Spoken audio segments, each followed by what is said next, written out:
Lectura del libro de Nehemías. En aquellos días, el sacerdote Esdras trajo el libro de la ley ante la asamblea, compuesta de hombres, mujeres y todos los que tenían uso de razón. Era mediados del mes séptimo. En la plaza de la Puerta del Agua, desde el amanecer hasta el mediodía, estuvo leyendo el libro a los hombres, a las mujeres y a los que tenían uso de razón. Toda la gente seguía con atención la lectura de la ley.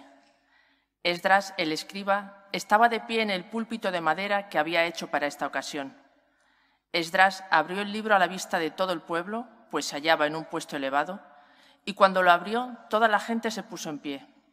Esdras bendijo al Señor, Dios grande, y todo el pueblo, levantando las manos, respondió: Amén, amén.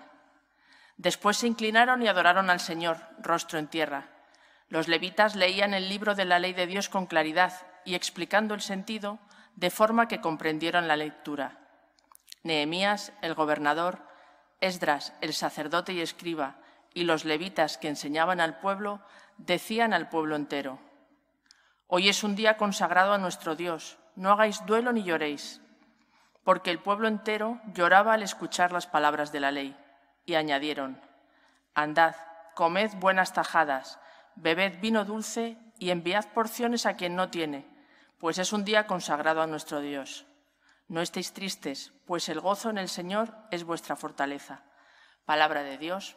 Te alabamos, Señor. Tus palabras, Señor, son espíritu y vida. Tus palabras, Señor, son espíritu y vida. La ley del Señor es perfecta y es descanso del alma. El precepto del Señor es fiel e instruye al ignorante. Tus palabras, Señor, son espíritu y vida. Los mandatos del Señor son rectos y alegran el corazón. La norma del Señor es límpida y da luz a los ojos. Tus palabras, Señor, son espíritu y vida. La voluntad del Señor es pura y eternamente estable. Los mandamientos del Señor son verdaderos y enteramente justos. Tus palabras, Señor, son espíritu y vida. Que te agraden las palabras de mi boca y llegue a tu presencia el meditar de mi corazón, Señor, roca mía, redentor mío. Tus palabras, Señor, son espíritu y vida.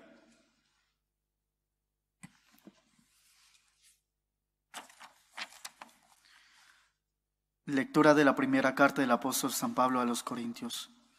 Hermanos, lo mismo que el cuerpo es uno y tiene muchos miembros, y todos los miembros del cuerpo, a pesar de ser muchos, son un solo cuerpo, así es también Cristo. Todos nosotros, judíos y griegos, esclavos y libres, hemos sido bautizados en un mismo espíritu, para formar un solo cuerpo, y todos hemos bebido de un solo espíritu. El cuerpo tiene muchos miembros, no uno solo. Pues bien, vosotros sois el cuerpo de Cristo, y cada uno es un miembro. Palabra de Dios. Te alabamos, Señor. Aleluya, aleluya. El Señor es nuestro Rey. Aleluya, aleluya. El Señor es nuestro Rey. El Señor esté con vosotros. Lectura del Santo Evangelio según San Lucas. Excelentísimo Teófilo, muchos han emprendido la tarea de componer un relato de los hechos que se han verificado entre nosotros, siguiendo las tradiciones transmitidas por los que primero fueron testigos oculares y luego predicadores de la palabra. Yo también, después de comprobarlo todo exactamente desde el principio, he resuelto escribírtelos por su orden, para que conozcas la solidez de las enseñanzas que has recibido. En aquel tiempo, Jesús volvió a Galilea con la fuerza del Espíritu, y su fama se extendió por toda la comarca. Enseñaba en las sinagogas y todos lo alababan. Fue a Nazaret, donde se había criado, entró en la sinagoga como era su costumbre los sábados, y se puso en pie para hacer la lectura. Le entregaron el libro del profeta Isaías y desenrollándolo encontró el pasaje donde estaba escrito: El Espíritu del Señor está sobre mí, porque Él me ha ungido.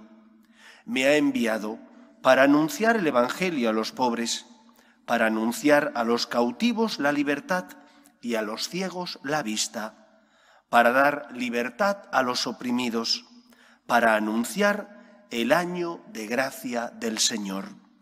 Y enrollando el libro, lo devolvió al que le ayudaba y se sentó.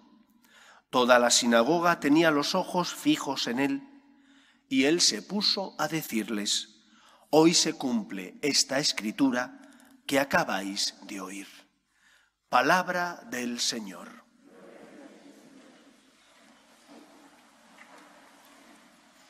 Como os he dicho al inicio, en la monición de entrada, el Evangelio de hoy nos habla del inicio de la vida pública de Cristo, donde Jesús, como decía el libro del profeta Isaías, ha sido ungido por el Espíritu e inicia su vida pública proclamando el año de gracia del Señor.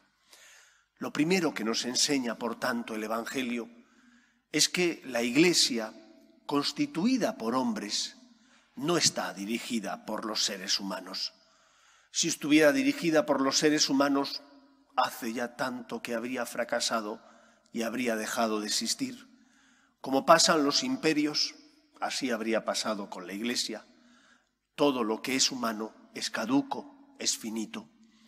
Pero al estar dirigida por el Espíritu Santo, esta Iglesia, que es santa, porque es Dios el que la dirige y la funda, pero que es de pecadores, porque en ella también estamos nosotros, esta Iglesia santa de pecadores, ni el poder del infierno la va a derrotar. Esa promesa de Cristo sigue vigente y se sigue cumpliendo en nuestra vida. Es cierto que la historia de la Iglesia nos enseña que esta institución ha atravesado por distintos momentos de persecución, hasta que llega, por ejemplo, la paz constantiniana en el siglo IV, momentos de paz y por lo tanto de bonanza, momentos también de vivir en las catacumbas, de ser pocos. Por lo tanto, nosotros que tenemos historia, tenemos que aprender a vivir con esperanza a pesar de las dificultades que estamos atravesando. Por ejemplo, en Occidente, con la descristianización, cuando las iglesias cada vez están más vacías. En Holanda, por ejemplo, el obispo de Utrecht el otro día hizo unas manifestaciones diciendo que van a tener que cerrar no sé cuántas parroquias, porque no hay fieles. Y si no hay fieles, ¿cómo se sostiene el templo? Es imposible mantenerlo. Y el otro día aparecía un informe que hablaba de cómo en Hispanoamérica, que en tiempos de San Juan Pablo II, decía él que era el futuro de la Iglesia, y así será, no me cabe la menor duda, pero cómo en Hispanoamérica las sectas están ganando muchísimo terreno a la Iglesia católica. La Iglesia atraviesa por distintos momentos, pero nosotros no podemos tener miedo. Aquellas palabras de San Juan Pablo II, no tengáis miedo, nada más ser nombrado Papa, tienen que resonar en nuestro corazón. Nosotros no tenemos miedo, no porque no haya peligros, que los hay, dentro y fuera de la Iglesia. Desde fuera nos atacan, pero también a veces incluso desde dentro, por el pecado de los hombres, de los cristianos, que a veces no vivimos como debemos o que no somos fieles a la verdad que tenemos que transmitir. ¿Cuántos sacerdotes hay ya que no predican la verdad, sino que predican su verdad? Ya en ellos tiene cabida la ideología de género, o son proabortistas, o prodivorcio. Esto está a la orden del día también dentro de la Iglesia. Pero a pesar del pecado de los hombres, nosotros tenemos esperanza en Dios. En Dios y en especial en la tercera persona de la Santísima Trinidad, el Espíritu Santo, que es la que sostiene, alienta y guía a la Iglesia. Así ha sido a lo largo de toda la historia bimilenaria de la Iglesia. donde el Espíritu ha hecho suscitar carismas, tocando el corazón de personas, por ejemplo, San Francisco de Asís, San Ignacio de Loyola, Santa Teresa de Jesús y tantos otros. Muchos de ellos los conocemos porque hemos leído la vida de los santos, en otros casos son santos y fundadores menos conocidos, pero el Espíritu suscita carismas como respuestas a los problemas que hay en la sociedad y también dentro de la Iglesia. Por eso lo primero que nos enseña el Evangelio es a no tener miedo, a confiar en el poder de Dios, a tener esperanza, porque el Señor, que no abandona la Iglesia, hace suscitar carismas. En segundo lugar, fruto de que el Señor hace suscitar carismas, nos tenemos que preguntar, ¿y yo estoy siendo luz en medio del mundo? ¿Estoy siendo testimonio de esperanza porque he abierto mi corazón a Cristo? ¿Porque dejo que el Señor moldee mi corazón, mi vida? ¿Deseo ser santo y por lo tanto hacer su voluntad? ¿O por el contrario, mi testimonio no es un testimonio que ilumine a los que pasan a mi lado? No porque seamos perfectos, que no lo somos, sino porque confiamos en Dios y tenemos que dar ante nuestra sociedad un testimonio de esperanza y de confianza en el poder de Dios, que aun en los momentos más difíciles nunca abandona a los hombres. En tercer lugar, vivimos en un momento donde nadar contracorriente es algo que nos agota y no podemos nadar contracorriente solos, porque la corriente nos lleva. Y en una iglesia de minorías no basta con la forma de vivir de antaño. No basta, por ejemplo, con la misa dominical. Si no te alimentas, si no te formas, si no dejas que el Señor llene tu vida con su amor, tu vida cristiana será una vida de un cristiano anémico y por lo tanto carente de la fuerza necesaria para resistir ante las tentaciones, para dar razón ante los demás de tu fe. Por eso, esta iglesia carismática, donde el Espíritu Santo hace suscitar a personas que son luz en medio del mundo, en esta iglesia carismática yo me tengo que preguntar, ¿y no tendré que hacer algo? ¿Y no tendré que formarme más? A lo mejor tienes que ir con más frecuencia a misa. A lo mejor tienes que rezar más todos los días en tu casa, rezar el rosario, hacer oración mental, lectura espiritual, leer la Biblia. Tienes que formarte y tienes que alimentarte, porque nadar contracorriente desgasta. Y para no nadar contracorriente solos, es también importante pertenecer a algún grupo, bien en la parroquia, en un movimiento o en otra realidad eclesial. Hay tantas, bien presencialmente o bien de forma online. Hoy en día es tan fácil comunicarte con otras personas de forma virtual, donde compartes tu fe, aprendes, y de esa manera tampoco tienes el problema de la COVID, que yo sé que es un riesgo grande el que tenemos, pero por internet, ¿cuántos grupos online existen en nuestra iglesia? ¿Pero qué es lo que falta quizás? Comprometerte, complicarte un poquito la vida.